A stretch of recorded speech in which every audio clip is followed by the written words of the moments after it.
There has been a ton of debate about the COVID-19 vaccine. Some condemn you if you get it. Some condemn you if you don't.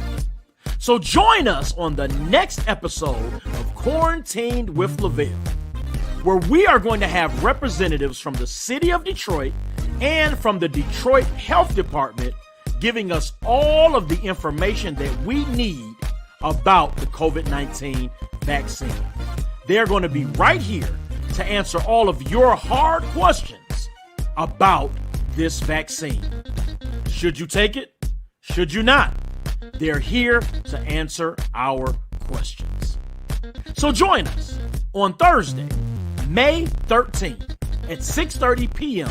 Eastern Standard Time on the Neal Down Productions Facebook group page, as well as the Neal Down Productions YouTube channel. Get your hard questions ready. Spread the word. Tune in, and we'll see you on the show.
What's up, everybody? Welcome to another episode of Quarantined with Lavell. I am excited.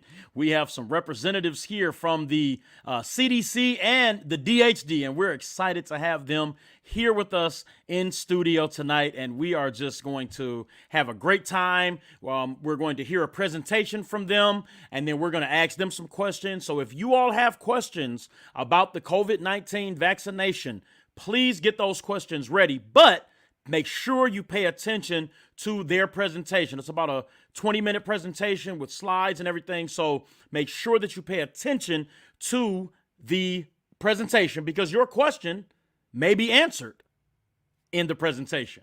But if not, make sure they are here to answer our questions. All right, listen, I just got to give God all the glory, honor, and praise. And let's pray right now. Father, we thank you so much for this program, and we thank you for our guests tonight. We pray that you bless them with wisdom, knowledge, and understanding to be able to answer the questions that we have to cause ease as opposed to panic. And we just ask you to have your way. No technical difficulties or anything of the such. Let everything flow freely. Let us have a great time. We thank you for it in Jesus' name. Amen. So listen, we are excited. Got to give a shout out to my wife who has been working very, very hard to make sure that the show was ready. She helped me compile a list of questions. So shout out to my lovely wife, LaKenya. Thank you so much, sweetheart. Got to give a shout out to our little son who will be, believe it or not, 9 months old next week. 9 months old already, little Emmanuel. And you probably saw him in the opening, so we thank God for him growing up so fast. Amen. Got to give a shout out to my mother and my mother-in-law, who is, I know is watching now. because she said, hey, son-in-law. So thank God for them watching. My uncle, my uncle Neal and my auntie Linda are watching the show on YouTube, and I hope they have their questions ready. And we're excited. We're just excited. Shout out to all of you all who faithfully watch. If you could do me a favor, hit that share button. Let everybody know that we're on. We want to get as many people as possible to watch this live. They can watch it on the replay as well, but we want as many people as possible to watch us live. So we thank God for each and every one of you tuning in. All right, my little sister's watching. What's up, young lady? I was thinking about your mom the other day. Amen. Praying for her. So thank God for you tuning in. Listen, we're excited. And just by way of announcement, I'll make this announcement at the end again as well, but we have some awesome shows coming up. Next week on the 20th, we have the writer, director, and producer of the new play, No More Cycles 2.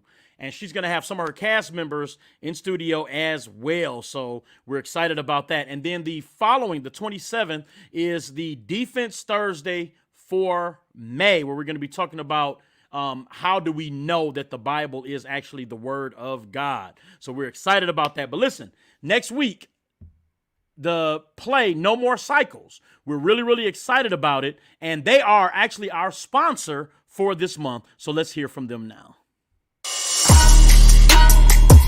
No More Cycles, the stage play, written and directed by Crystal Elam. 3 women struggle with going through the tests and trials of life, but only God can deliver them and break these cycles. Also, No More Cycles 2, the stage play, May 27th through 29th, coming to Victory Harvest Church, 20855 West 13 Mile Road, Beverly Hills, Michigan, 48025. Stay in your place! You the third chick! Hey! Know your role! Hey! Someone on the bishop board saw y'all with another man till 1 o'clock in the morning. Yeah, what was you doing with this man? Woman, haven't I been good to you? A percentage of all proceeds will go towards Victory Harvest Church Building Fund. Live tickets $25, virtual tickets $27.50 on Eventbrite.com. Visit nomorecycles2.eventbrite.com. May 27th through 29th. On the 27th and 28th, 7 p.m. On the 29th, 5 p.m. KE Productions presents No More Cycles 2, the stage play. Yes.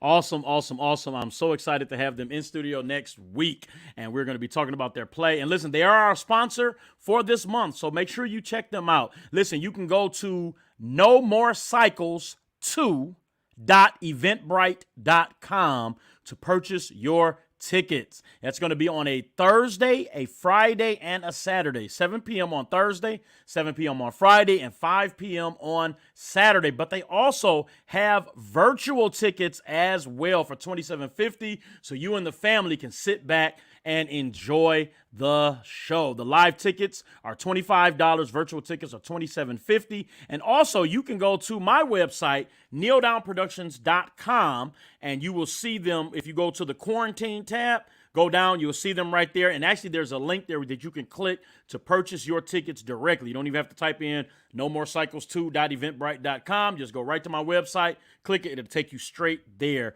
and you can get your tickets for the show. So again, No More Cycles 2 is coming out on the 27th of this month, the 28th, and the 29th. You can get your tickets to be in the church live, or you can watch it virtually. So you can get those tickets on No More Cycles, the number 2.eventbrite.com, or you can go to nealdownproductions.com to purchase your tickets from there.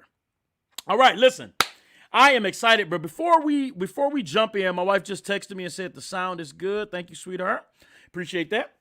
So, before we jump in, I want to make sure that everybody on Facebook, everybody's watching on Facebook, if you can go down to the bottom of the link for this episode, you're going to see something down there that says StreamYard.com/Facebook. If you could click that link, it literally will take you 15 seconds. Just give permission to Facebook so that we can see who you are. So when you ask your questions, we'll be able to see your name. So see my mother-in-law, see how we know who it is. If you don't do that and you don't give the permission, then it's just going to say Facebook user, and we're not going to know who you are. And unfortunately, I won't be able to post your questions. So if you want to ask your questions, just go down to that link real quick. If the link isn't there, just type in StreamYard.com/Facebook. StreamYard.com/Facebook. There it is right there. If you just type in StreamYard.com/Facebook, click it, it's going to say, do you give StreamYard permission? Hit yes and come on back. And then we'll be able to see your name up on the screen and we'll know exactly who you are. People on YouTube, if you have a YouTube account, we're already going to see your name, so we're good.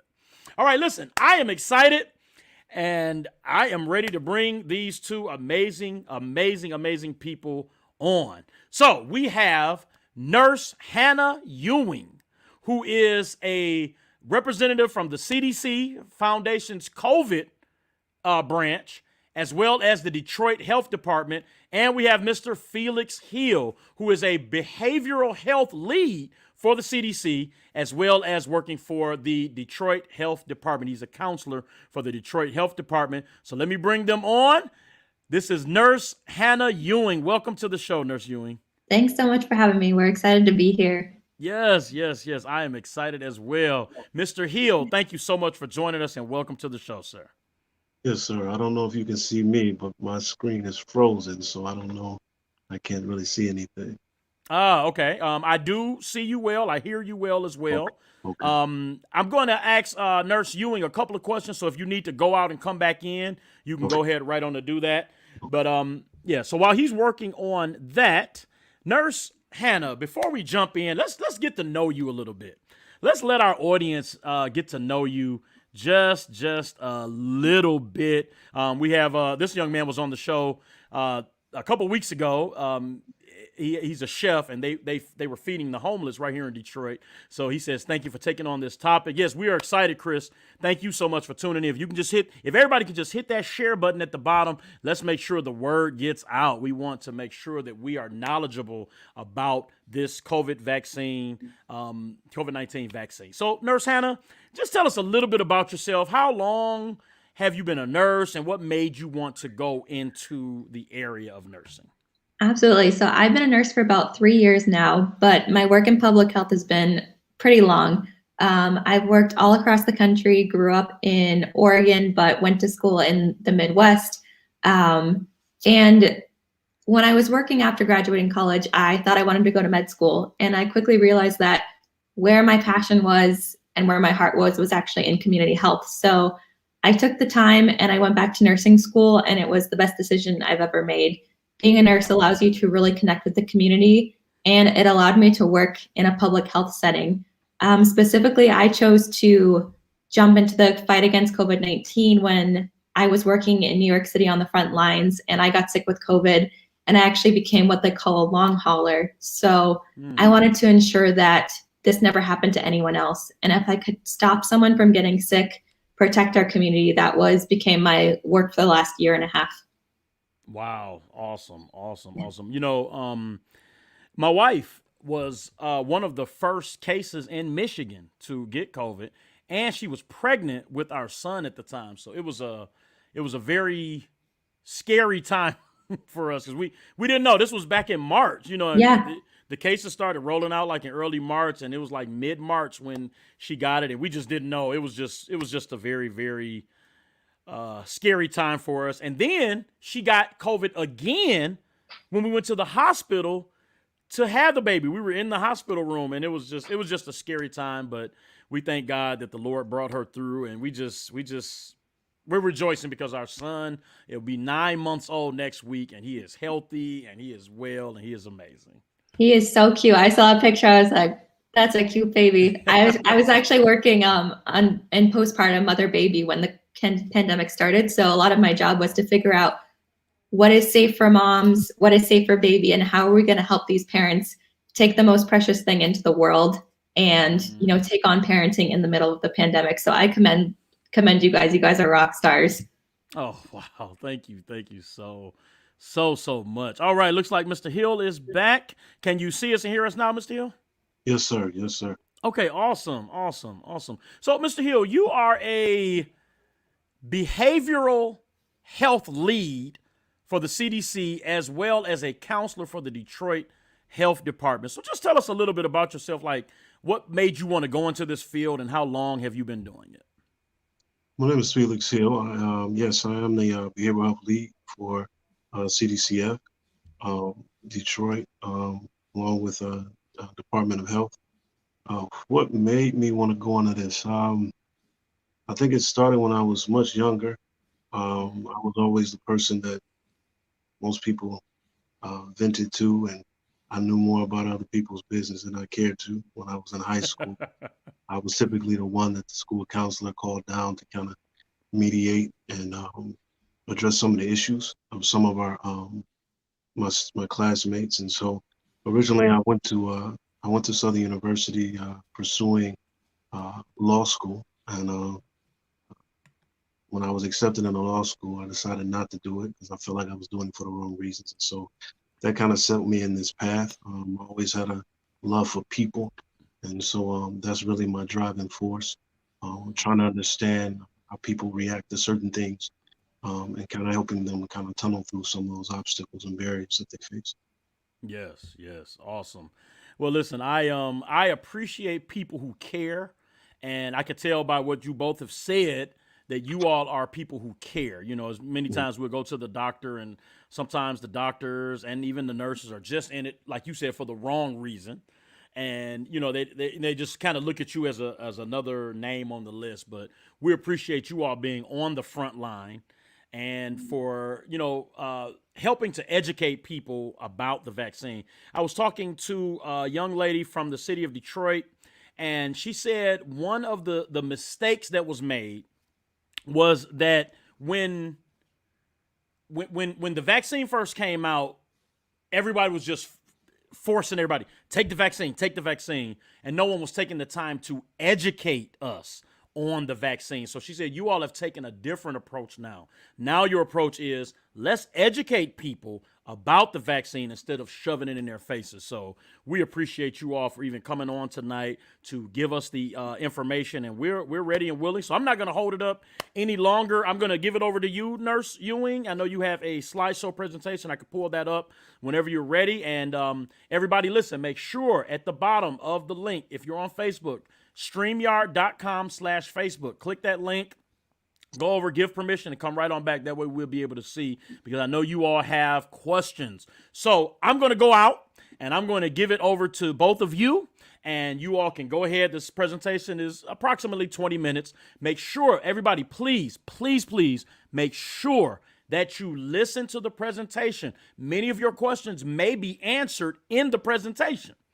You may not need to ask the questions, but if it's not, then Nurse Ewing and Mr. Hill are here to answer our questions. Nurse Ewing and Mr. Hill, I give it over to you.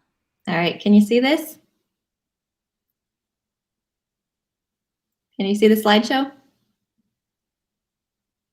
I see that. Okay, yes, perfect. yes, ma'am. I'm sorry. Yes. All right, yes, ma'am. Wonderful. So as mentioned, my name is Hannah. I'm one of the nurses at the Detroit Health Department. We're going to give a little presentation about the COVID-19 vaccine. And our intention in doing this is to inform the community so that you can make the best decision for you on deciding whether or not to get vaccinated. We're not forcing anyone to get vaccinated. We think that education is power. And so by sharing this information, we want to empower you to ask good questions and get the information that you need to make the decision whether or not to get vaccinated. So before we go into the facts about the vaccine, let's talk about what's happening in the city of Detroit around COVID-19. So in the past couple weeks, we've seen quite a spike of COVID-19 numbers.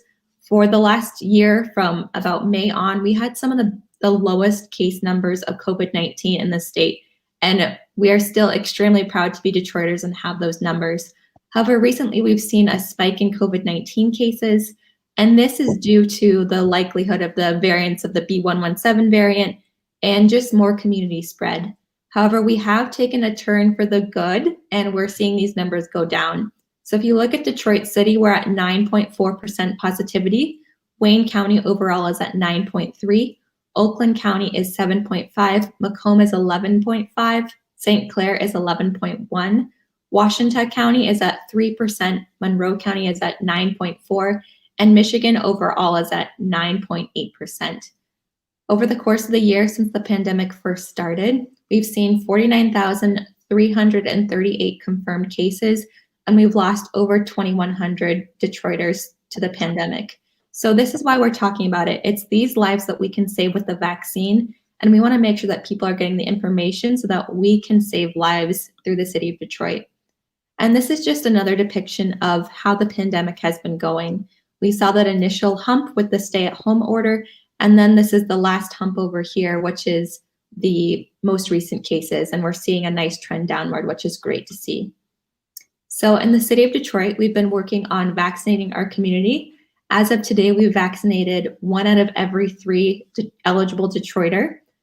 Overall, we're doing a little bit worse than the state of Michigan, where 52.6% of each Michigander has received at least 1 COVID-19 vaccine.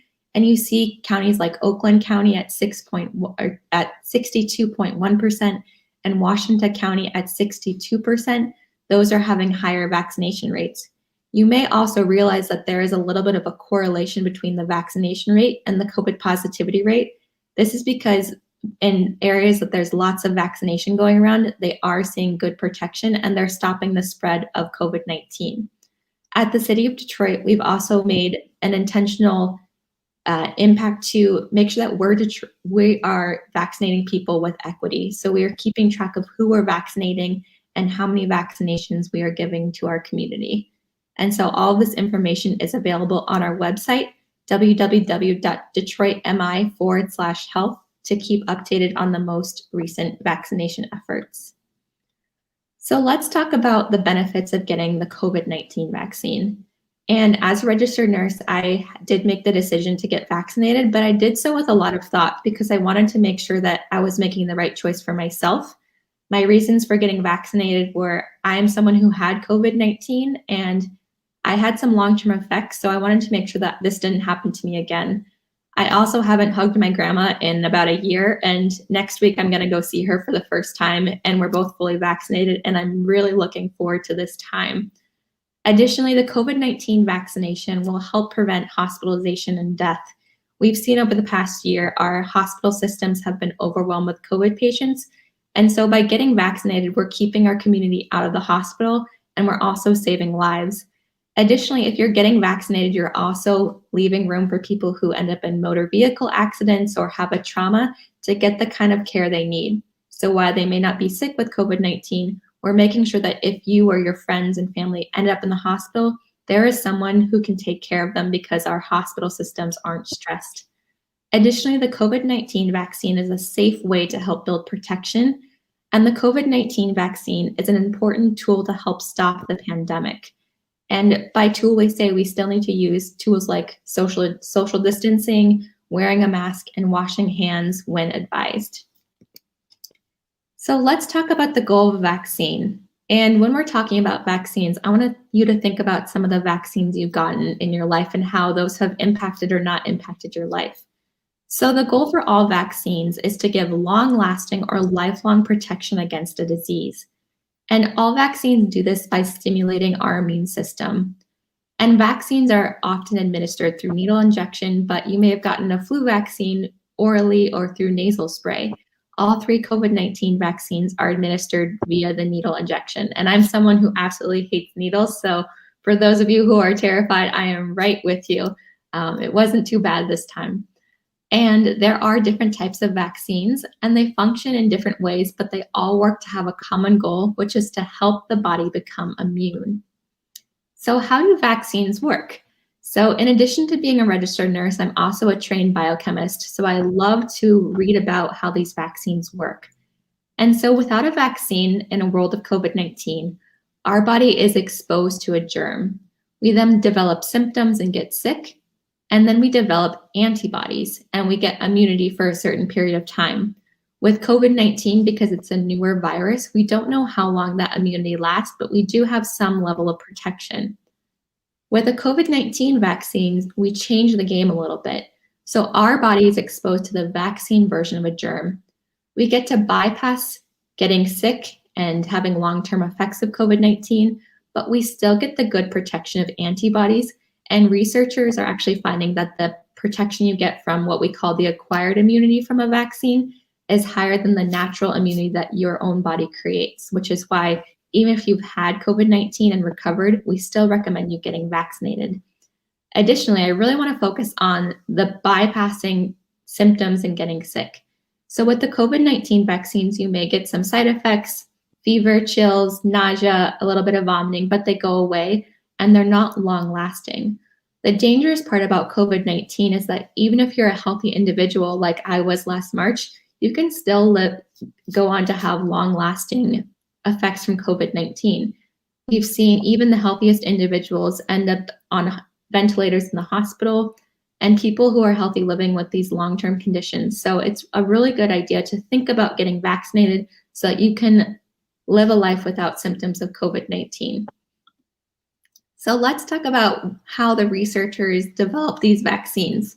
So when developing a vaccine, you're looking for the antigen, and the antigen is a foreign substance on the germ. They can cause the disease, and when there are antigens in the body, the immune system is triggered to have an immune response and produce antibodies. And so what is this word antibodies? I know we've seen it thrown around. I've seen some interesting TikToks about the antibody.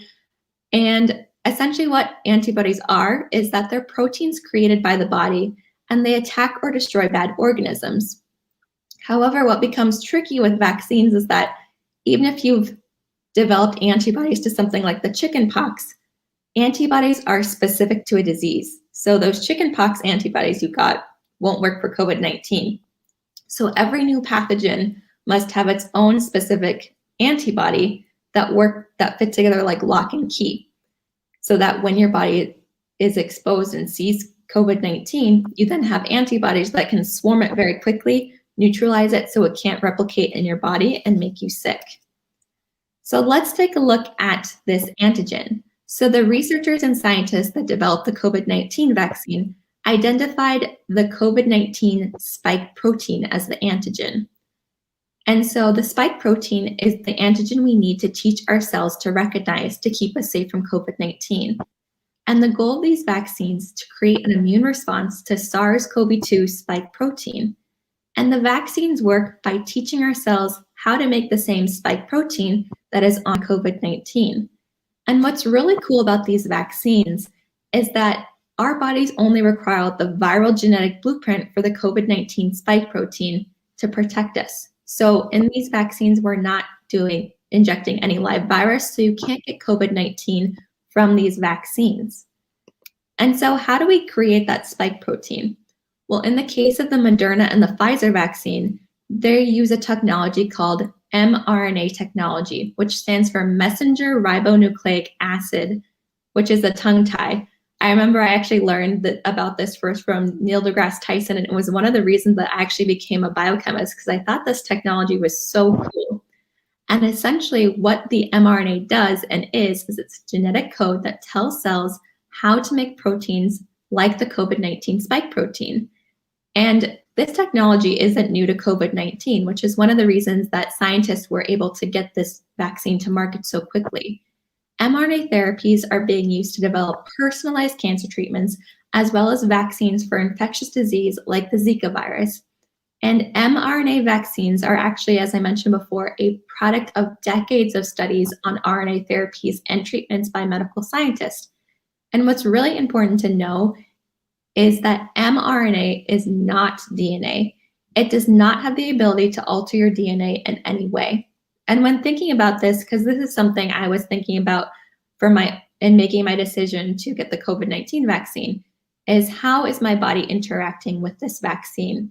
So if you think of your body, your cells as a giant egg, you have your egg, and then in the middle is your egg yolk, which is your nucleus of the cell. And the nucleus is where your genetic information is housed. And the cytoplasm is the egg white. So when we're thinking about the COVID-19 vaccine, we're not making any scrambled eggs. We're making a sunny side up or fried egg. And your cytoplasm, where the mRNA goes, is not interacting with your nucleus, which is the egg yolk. So the two can't interact with each other. So the mRNA does not have the ability to alter your DNA in any way, which is something that's pretty cool and something I think it's important to understand when making the decision to get vaccinated or not. And so let's talk about the viral vector vaccine. And this is the Johnson & Johnson vaccine. This type of vaccine uses a harmless version of a different virus. So the virus is not COVID-19, which they call a vector, to deliver the information into your body to help protect you. And I like to think of the viral vector vaccines as little taxis that the piece of genetic information catches the taxi and brings it into the cell and then kind of goes away. So the virus that's being used in these types of vaccines is called an adenovirus. And in the case of the Johnson & Johnson vaccine, it's the Odena 26 virus, which causes the common cold in chimpanzees and cannot make us sick. And just like the mRNA vaccines, these vaccines are the result of decades of studies, and there's been hundreds of scientific studies on this type of vaccine that have been published around the world. And there's some vaccines that have been developed recently, like the Ebola vaccine for the outbreaks. These also use viral vector technology. Additionally, there's been a number of studies on this type of vaccine in infectious diseases like the Zika, flu, and HIV as well. So while the COVID-19 vaccines are relatively new, they're using technology that we've mastered as scientists. So if you do decide to get the COVID-19 vaccine, what can you expect a couple days after? So you may expect pain at the injection site. You're going to feel a little bit tired potentially. You may have a headache, muscle or joint pain, chills, nausea, vomiting, or a fever. And I experienced a lot of these when I got my vaccine. For the Johnson & Johnson vaccine, people experience pain at the injection site, tiredness, headache, muscle and joint pain, and fever and chills. But what's good about this is these are actually signs that your body is starting to build immunity or protection against a disease. And these side effects are temporary, and unlike the long-term side effects of COVID-19, they will go away. It's also important to note too, if you're worried about these side effects, I ask that you go to your medicine cabinet and pull out an aspirin bottle and read those side effects, because it's important to note that no vaccine or medical treatment is completely free of side effects. But in the case of the COVID-19 vaccine, the benefits outweigh the risk, and these side effects are temporary. And so let's dive into the 6 reasons for accelerated vaccine development. And what we mean by this is, how did this vaccine go from not existing a couple last June and July into being available in our churches and our community centers all across the city of Detroit?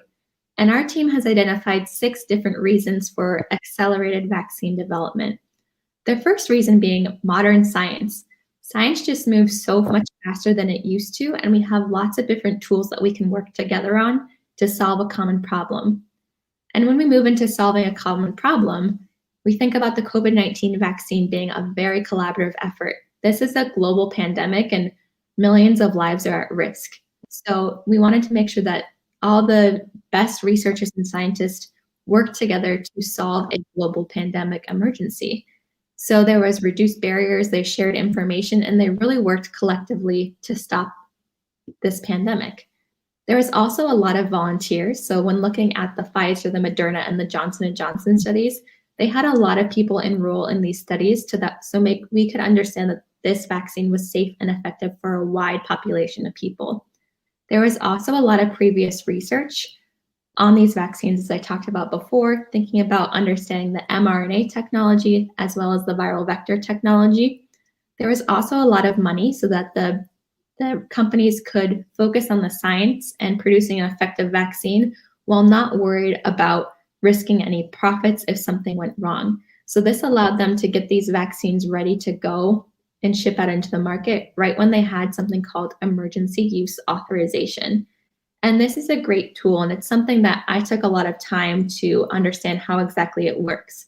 So essentially what the FDA emergency use authorization is, it's an independent panel of experts that works collaboratively to review the information to make sure that these vaccines are safe and effective. And when you're looking at vaccine safety and efficacy, the bar is extremely high because we're giving these vaccines to a very healthy population. And so they need to be safe and not cause any harm. And they also need to be effective, because if we have a safe vaccine, but it's not effective, and we're putting all of our public health brain power and our resources into these vaccine campaigns, there's no use because it won't actually stop the pandemic. But if we have a safe and effective vaccine, when we're vaccinating people, we're putting our resources to good use because this is the best tool we have to stop the spread of COVID-19. And let's talk about a couple of the myths and misconceptions about the COVID-19 vaccines. And we hear a new one every day, but let's talk about a couple of the most common ones.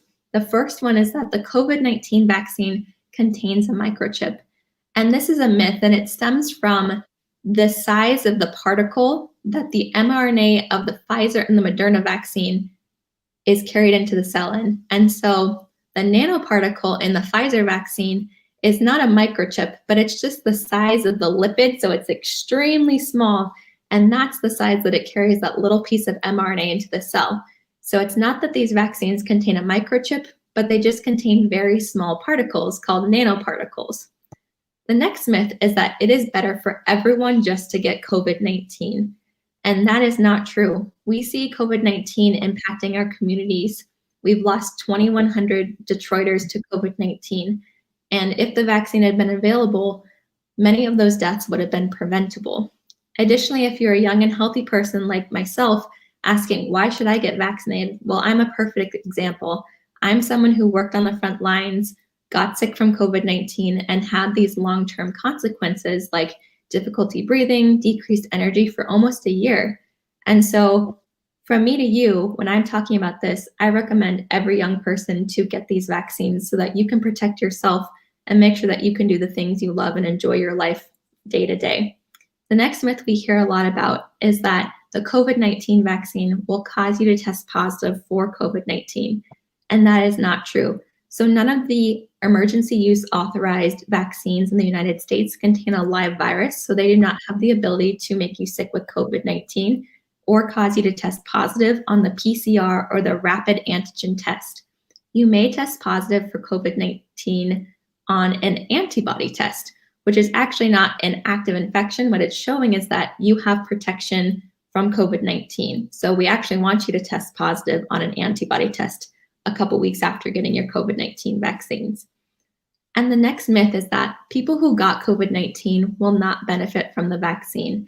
And that is another myth. We recommend that even if you've had COVID-19, at least you have to wait 10 days before getting the vaccine after you've tested positive.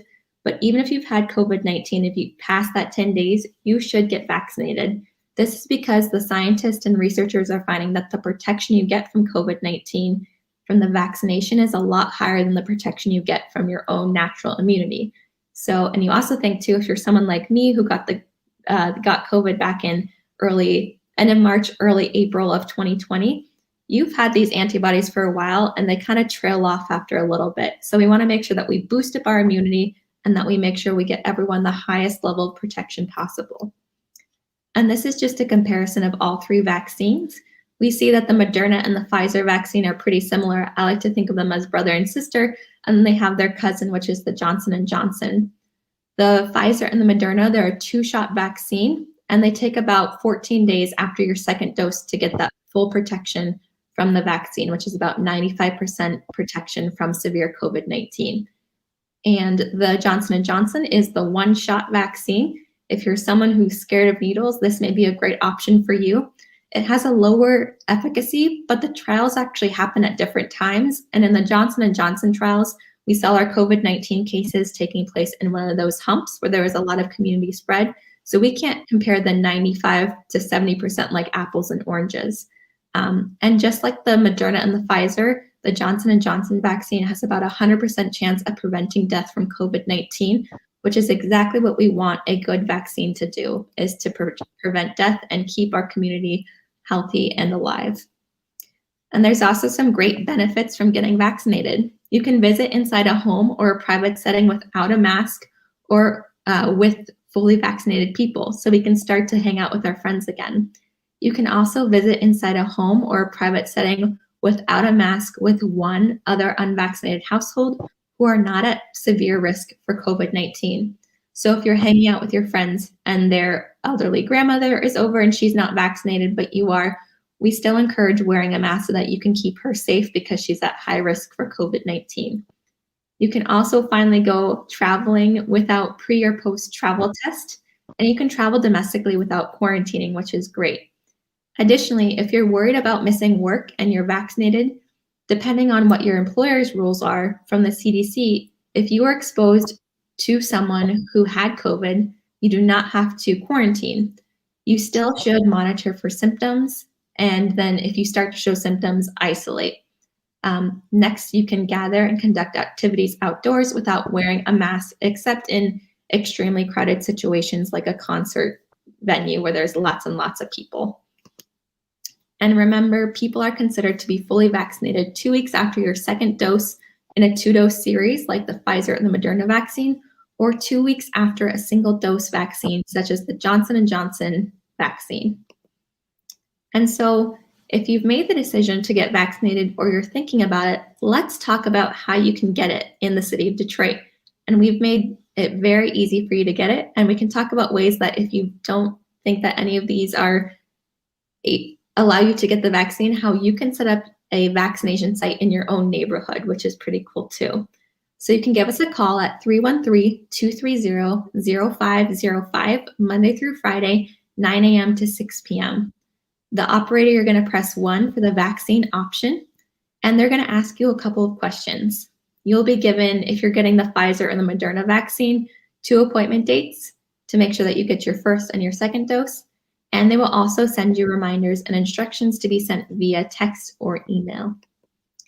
And so who is eligible in the city of Detroit? Well, you may have heard some new exciting news is that as of today, any resident of the city of Detroit who is age 12 and up can get the Pfizer vaccine. And if you're age 18 and up, you can get the Johnson & Johnson and the Mrna vaccine, as well as the Pfizer vaccine. You can also get the vaccine through the city of Detroit if you work in the city of Detroit and your job requires you to work from your job site.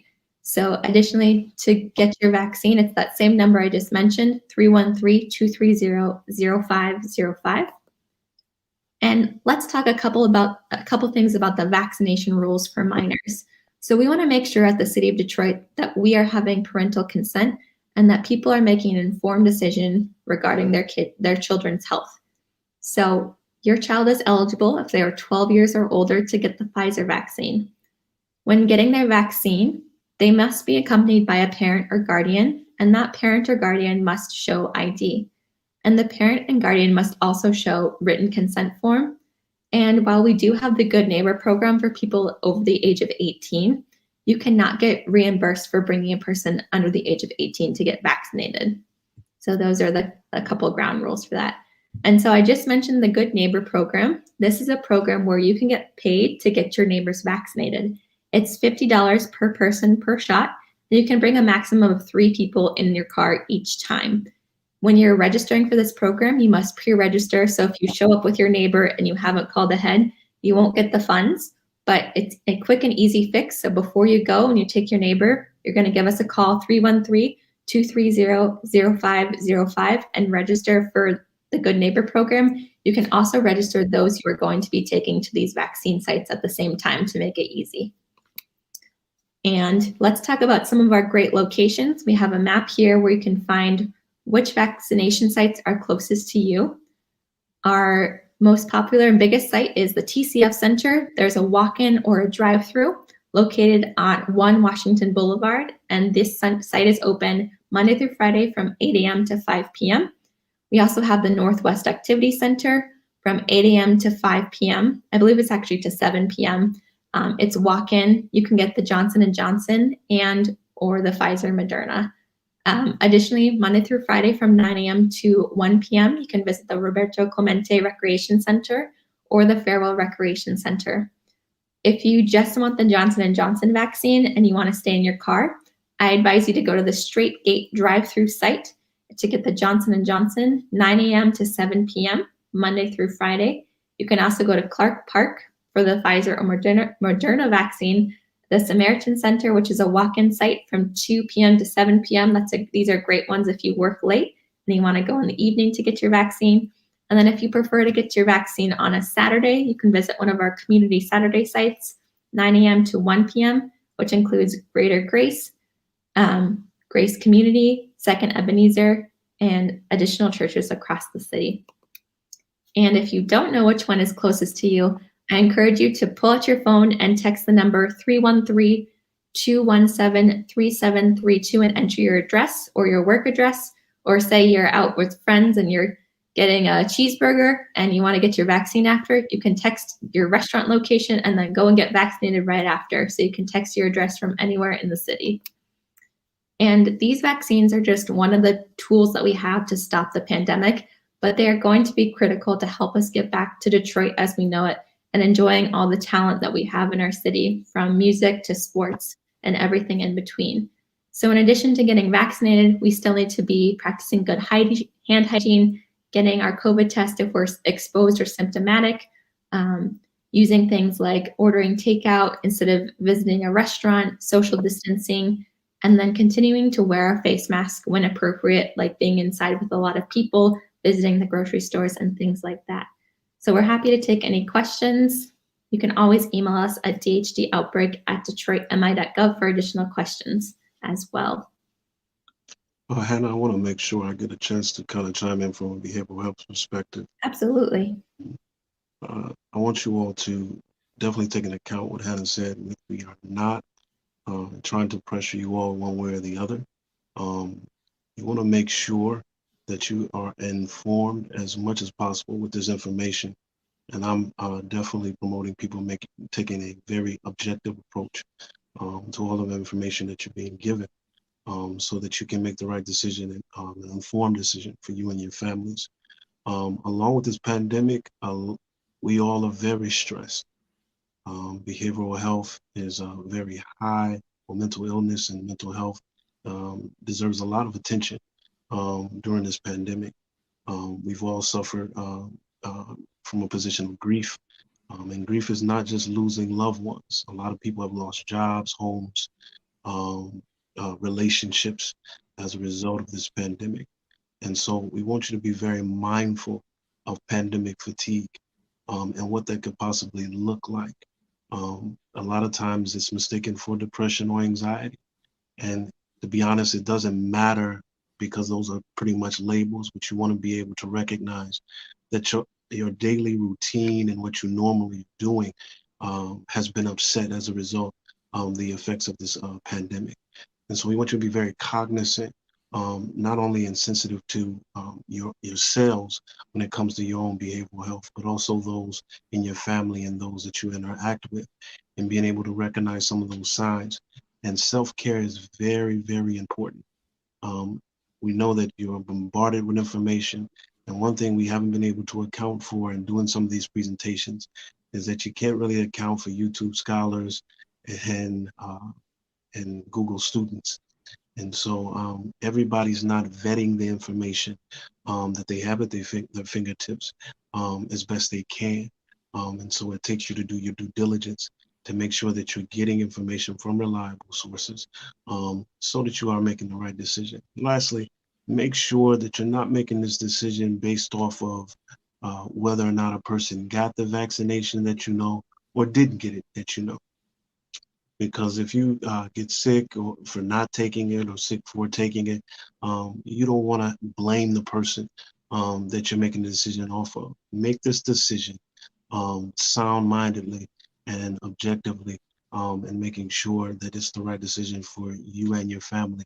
But the main thing is that we want to get back to a place of immunity here in the city, so that we all can go back to doing things like we remember doing them, and functioning the way that we remember functioning.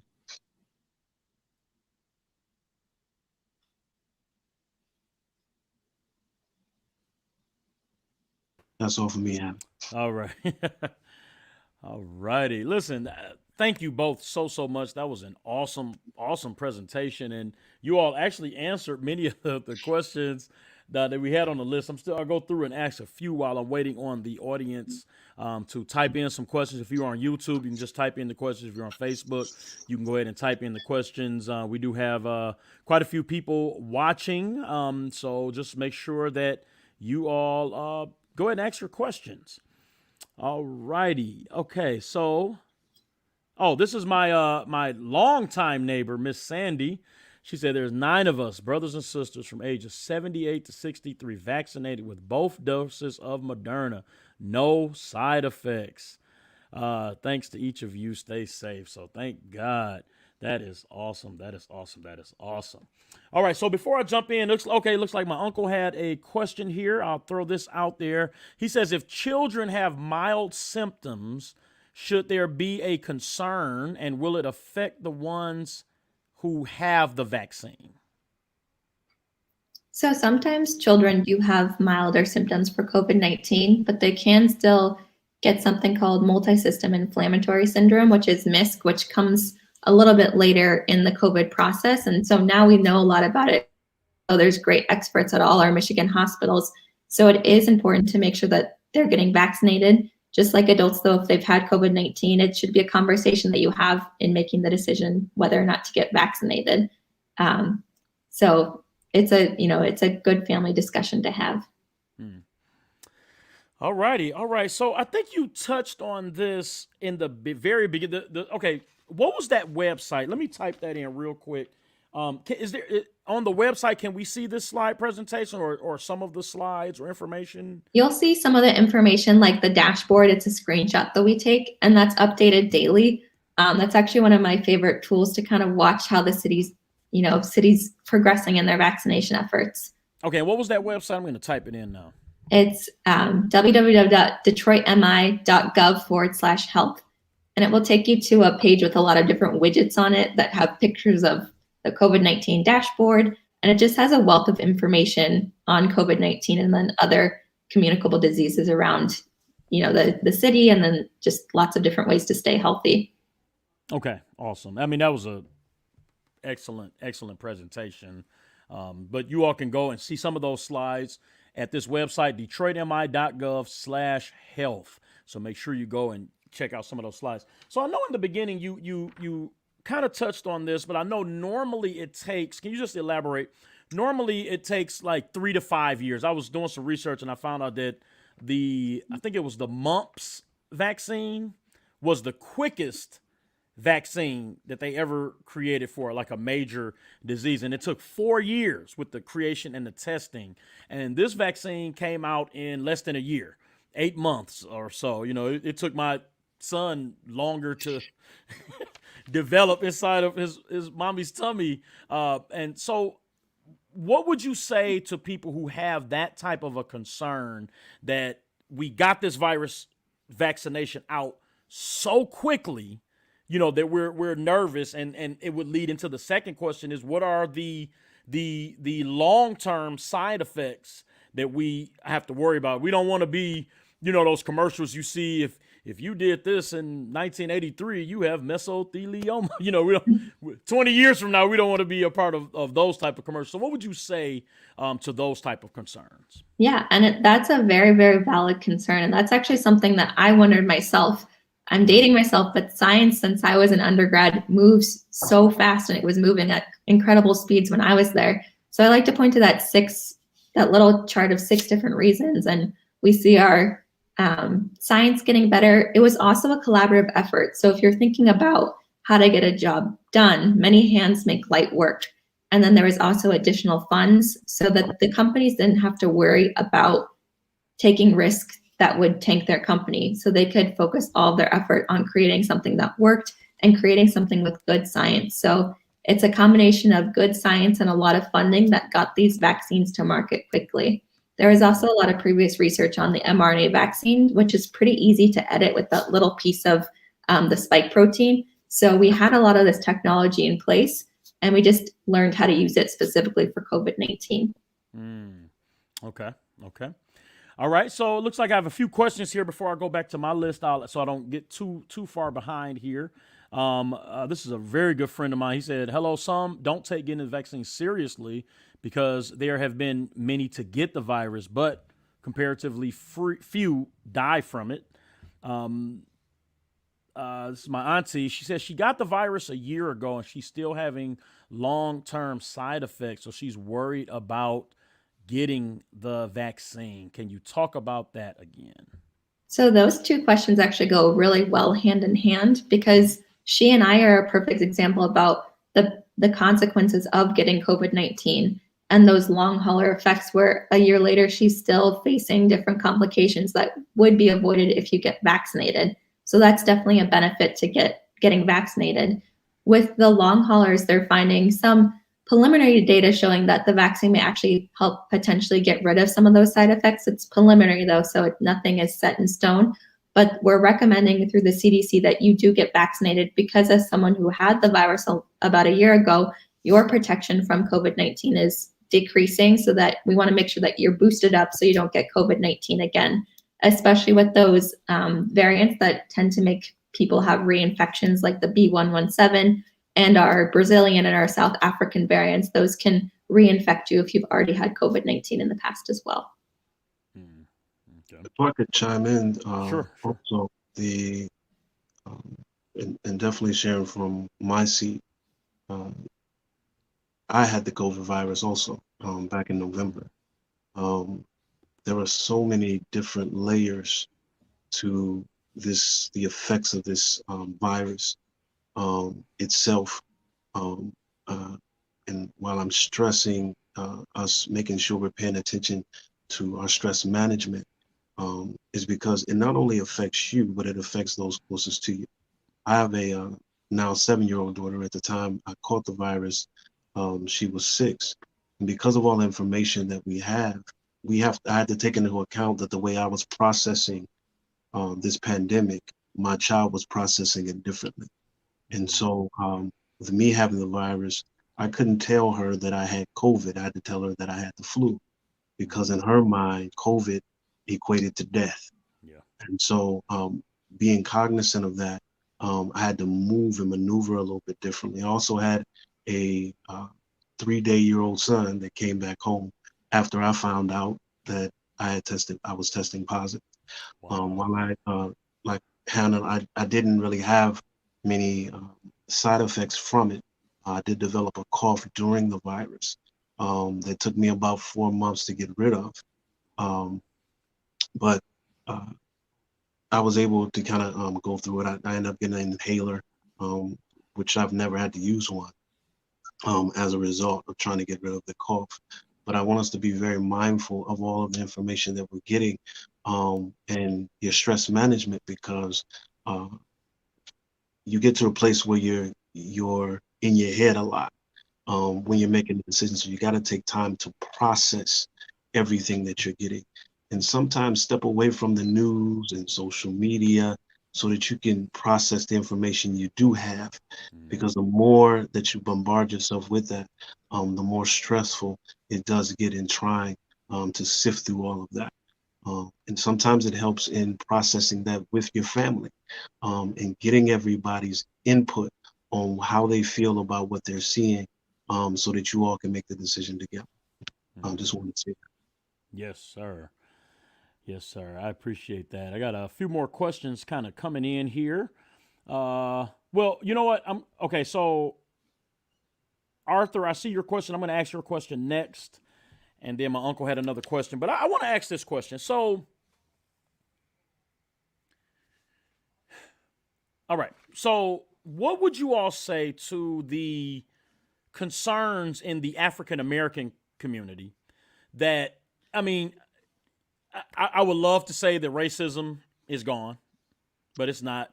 We look in the headlines every day and we see some form of racism happening. So what would you say to the concerns, and I believe it's a legitimate concern, that like with the Tuskegee experiments, what would you say to the concerns in the African American community that possibly the government is trying to use us as guinea pigs or put something in us?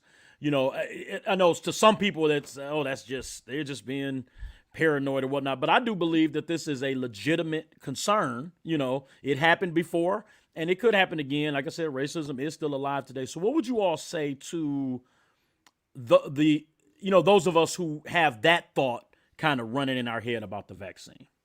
I would say that it's a very valid concern. And, as someone who's not Black or African American, I take it extremely seriously, and making sure that if I'm not able to give people the information or they're not receiving it from me well, to connect them with a trusted source of someone that they can trust in their community and working together to talk about the vaccine. Additionally, I wanted to make sure that when looking at the research that these clinical trials were done correctly and that they were done thoughtfully to create equity in the vaccination. When looking at the clinical trials, all the data about who was included in this is available.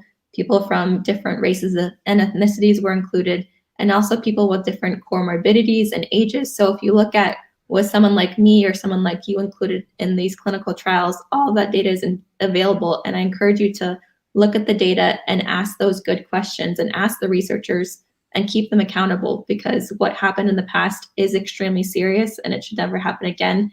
And as an ally, I'm working to make sure that we're getting these vaccines to people who need them, and we're doing it with an equitable lens too. So it's definitely a very valid concern and a great question.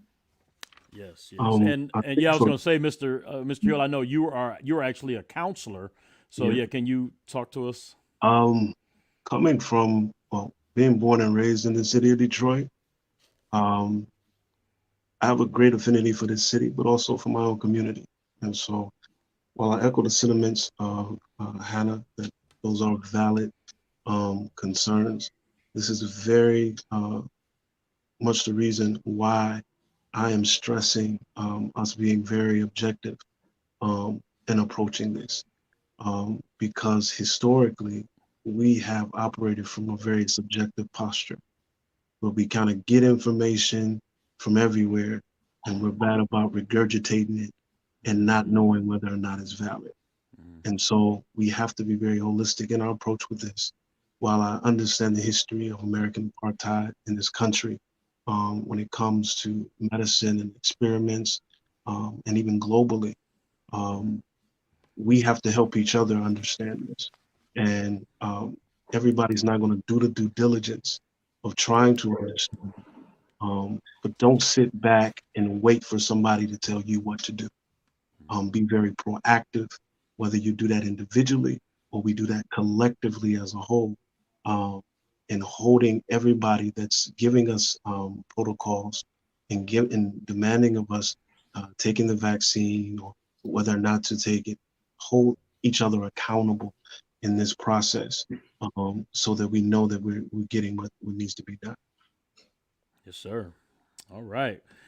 Okay, so let me go to another question here. Okay, this is my buddy Arthur. He asks, have people actually died after receiving the vaccinations, or is this a myth? If it's not a myth, what is the truth as you know, as you know of about these deaths? That's a great question too. And so as of now, there's been no attributed death to these vaccines. And something that I think kind of shows the power of the surveillance system happening in the United States is public data that's accessible to everyone through the VAERS system. And you can look at all the side effects profiles, and it's the government is looking at all the data every day. And a good example about how the system is working to ensure that these vaccines are safe and effective is what happened with the Johnson & Johnson vaccine, where there was the blood clots in a lot of females who, I come from. And so when talking to my friends about these vaccines, I need to ensure them that whether or not they're safe. So seeing that this system was able to pick up that very small, I think there was a total of 28 cases of blood clots with the Johnson & Johnson vaccine, is showing our surveillance system in, full swing and working. So it's a great way that if something were to happen, we would know about it, and this data is accessible to everyone. Okay. I would stress making sure that you're communicating, and I'm sure Hannah would echo my sentiments, making sure that you're uh, communicating with your primary care physician, especially if you have any preconceived conditions prior to getting the vaccine or even coming in contact with the virus, to make sure that you implement that in making your decision. Yes, sir. Yes, sir. All right. So it looks like my uncle has another question here. He said, what are your feelings about the president saying that you don't have to wear a mask in public if you have been vaccinated? I think you kind of touched briefly on on that. And then that I want you to take that question and lead it into this next question that I had on my list, which is, can you still contract COVID after receiving the vaccine? And if so, then what's the use? What are the benefits of getting the vaccine? Absolutely. So that statement, you're keeping me on my toes because that just came out about 3 or 4 hours ago. I was on another call when the call was made. But I think this has a couple good things. It's showing that the data is showing from the CDC that people who are vaccinated are very unlikely to transmit the virus to other people and to get it themselves. So that's why when you're thinking about ventilation, being outside and being around people is so much decreases your chance of catching COVID by a lot. So it's a great way to, one, incentivize people to get vaccinated because it gives us a little piece of life as we used to know it, where we can comfortably be in a crowd of people outside and not worry about COVID. And so two, to go into the next question you had, when you're vaccinated for COVID-19, you're much less likely to get COVID yourself. We see the efficacy for the Pfizer and the Mrna at 95% chance at preventing severe COVID-19. And then also really good studies showing that you're less likely to catch it and also far less likely to transmit it to someone. So while it's not 100% chance, what this vaccine is doing in that little bit that you may catch COVID-19 is that it's really decreasing your symptoms because your body already has the information to mount that immune response early and to neutralize that virus so that it doesn't have the time to replicate. And when we see people getting really sick, it's usually when they have those high viral loads, which also cause a lot of spread. So if we can get people vaccinated, you may catch COVID. It's a lot less likely. I like to say if I can get a 95% on a test, that's good for me. So, right. They're really saving lives and they're really preventing those hospitalization cases too. Just to piggyback off of that mask question, I think some of us have the misconception that we're wearing the mask to protect ourselves from others, and we're really protecting others from ourselves. And so even in making this decision, you want to make sure you understand the consequence of not getting the vaccine and of getting it. And so if you don't get it, then you know that you have to wear your mask and protect others from you in the event that you may be positive or have anything else. But also, a lot of us don't practice a lot of discipline with our diets or with our health and taking care of ourselves. And so paying attention to that in the event you decide otherwise, and taking care of yourself and make sure that you're eating right so your body's strong enough to fight off any most things, not just COVID, but other things that are going on around us. And so just want people to keep that in mind. All right. So I have another question here on my list, and then my mom has a question. So let me ask this question real quick. So I think things are kind of changing now, but I remember a month ago when we were writing, my wife and I were kind of writing these questions out, with the amount of people receiving the vaccine, because at the time it was a lot of people getting the vaccine, but the cases of COVID were still rising so drastically in Michigan. I think we were like the number one state at one point or something like that. So if so many people were getting this vaccine, why were the cases rising so steadily? That's a really good question, and we can kind of talk about it in a couple of ways. So good news is that cases are decreasing. You saw that picture of that hump coming through. So that's a really good sign. What happened in the last month, 6 weeks ago, is that we saw new variants introduced into our communities, and that was the B117 variant.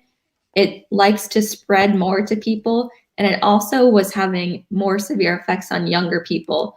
And we see the younger people, they're out at the bars, they're going to restaurants, they're participating in risky behaviors when really they're just trying to live life. So we saw them being impacted more, and we saw that kind of moving the spread forward. If you're looking at asking the question, does the vaccine reduce the positivity rate? Well, let's look at what's happening in the positivity rates around the Michigan counties. We see Washington at 3% positivity, and their vaccination rate as of today is, I think, 62%. So that's a potential correlation. We see Detroit, our vaccination rate is about 33%, at least one vaccination per person.